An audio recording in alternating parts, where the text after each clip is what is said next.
Hey guys, hope you're welcome back to another video. Maximoz the Weak Pink Blade is one of the bosses that you'll be facing basically for sure before going on to fighting the final boss for this new mode. Okay, why will you be facing this boss? Well, he's gonna randomly pop up. He's one of the 5 bosses that will be accompanying the main boss that you need to be beating before you go about beating the final boss. Okay, it's random on where these pop up. I've fought so many stages and only found this guy. Why am I showing this? Honestly, he's not that challenging. You just need one thing in order to beat him. If you're still struggling with this one, then maybe you haven't figured it out, or you haven't thought about it, or maybe you don't even have it. So key thing with this one, Maximoz, is that he looks absolutely amazing. By the way, reminds me of World of Warcraft. But anyway, the thing with this guy is he applies lots of poisons. He has activation of poisons, AoE attack. He's got double hitting AoE on his second skill, which applies weaken and poison sensitivity, and then also 3 poisons, which then he'll activate on his A1. So very much so you have to be careful of the poisons. He can also attack all enemies, increasing the cooldowns of all enemies skills by 1 turn. Places 5% poison debuffs on each enemy for 2 turns. The number of poison debuffs placed on each enemy is equal to the number of skills currently on cooldown. So can be like 3 maximum. Removes all debuffs from Maximoz, the Weeping Blade, and places a poison cloud buff on him for 2 turns. So he also cleanses himself with this one and applies a poison cloud. This poison cloud is what makes this run very difficult to do, because that makes you do weak hits. You don't want to be doing weak hits on this boss. So whenever Maximoz is attacked, it decreases the duration of all buffs on the attacker by 1 turn. If the attack lands as a weak hit, decreases the duration of all buffs on the attacker by 2 turns. This is what you don't want, to be losing out on your buffs and also landing weak hits, because you won't be doing damage on his on this boss. You can do poisons on him, so don't take poisons in there. And then enemies under poison debuffs will receive 100% more damage from poison debuffs. So he is basically an insane poisoner, right? Just because of this passive makes him an insane poisoner. And then everything else is what normally we face in this. So what you take in there is my buddy Wukong. You need somebody to place either a block buffs that is unresistible, or well, not unresistible, unremovable, okay, or have a way to steal or remove that poison cloud. If you don't have somebody who removes poison cloud or a buff, any buff, you're gonna be in trouble. Okay, you need to go check your negative effects. All right, remove buffs. Okay, check which one of your champions can remove buffs from the ones you put in the deck, and then check which ones you have available. All right, I do have Leo, but I believe he can remove buffs only if he kills an enemy, so that doesn't count. But I did have Wukong, who can steal buffs, so I'm using him. Let's go in the fight. You'll see how easy it is. Honestly, it's a walk in the park, but it's a very crucial thing to just remove that poison cloud. The thing with poison cloud is it's going to be weak hits if he has it on, so Marius cannot remove it.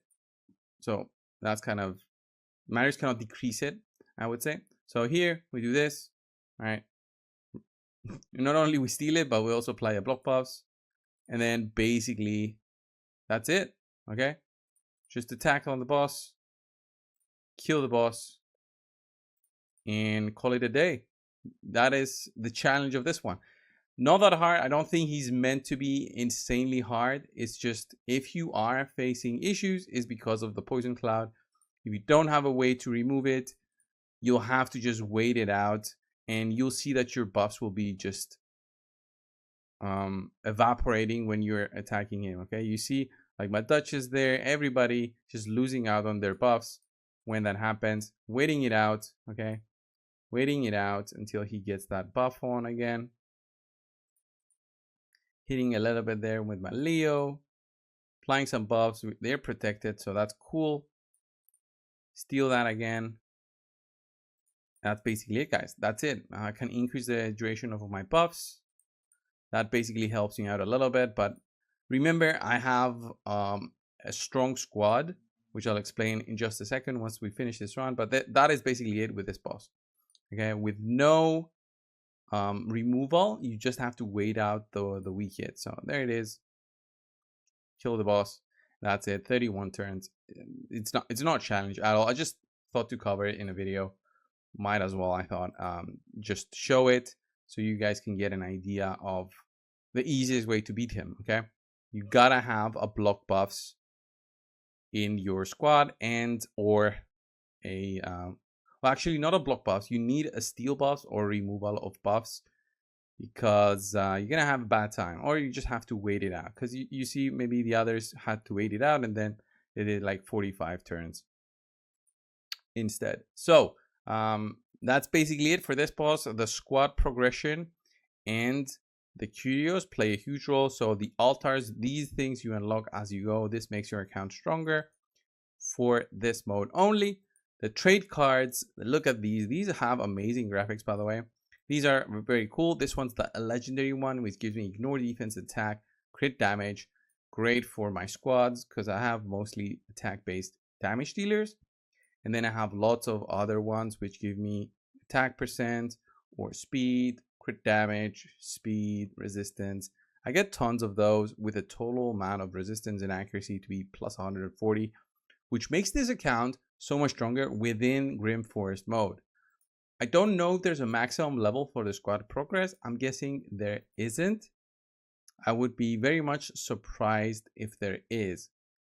In terms of the curios, I still haven't found which one's the best just yet to give you guys some rankings on which ones you should be using. But depending on the enemies that you're fighting, some of them are much better than others. For example, the chance to decrease your cooldowns, that is very strong. This one, which heals your allies by 5% of their max health, that is also very strong because it's a guaranteed heal. And then this one, which does damage to one enemy, or as you level this up to the whole of the enemies, based on the number of turns taken by your ally champions, that is also pretty nice. Everything else is very situational and doesn't affect them that much. Like decreasing their speeds, that sounds okay. I mean, decreasing their attack, again, sounds okay. Decreasing their accuracy sounds okay. It's not going to play much role, honestly. And then placing a poison cloud on yourself and one ally, not very strong. If you're going to ask me, I believe poison cloud is great, but if it's only on one ally, it's not going to do much. And if they steal that from you, you're going to face the same issues as me fighting this boss. That's basically it, guys. With 150 or so energy used, which is like 5 days worth of progression, I had 0 issues clearing all of these. Tried to cover them in as many videos as possible, going through strategies and stuff. I'll be away for some time and I won't have access to the game.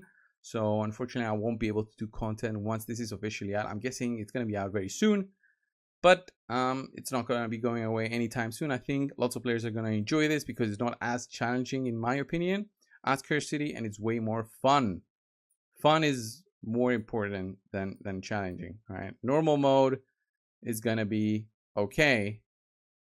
I still think I'm going to do normal mode, like, because of these rewards, because you can get the Mercurial set. But I don't care so much to do it, I would say. I love the squad progression and all that. But that's basically it, guys. Thank you all. I'll see you in the next one. See ya.